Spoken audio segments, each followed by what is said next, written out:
同學，你哋好啊！今次呢篇咧係說明文嚟嘅，題目咧就叫做我希望學校增設嘅課外活動啊。題目課外活動種類繁多，你希望學校加邊咩課外活動啊？寫所有說明文必須要記住呢個總分總結構，最好用最容易用嘅說明手法，一定係第二個呢個舉例子。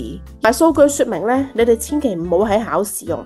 因為數據我哋係唔可以自己作出嚟嘅。第一段第一句寫出現況，跟住簡述你嘅意見，跟住可以轉成文句都得，係嘛？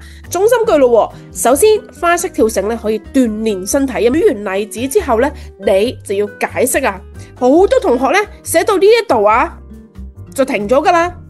就直接跳咗去小結句噶啦，一定要解釋噶。如果唔係咩叫說明文啊，係嘛？最好咧就重新總括埋你嗰3個好處咯喺呢一度，跟住先至再寫個期望，就會更加完整啲。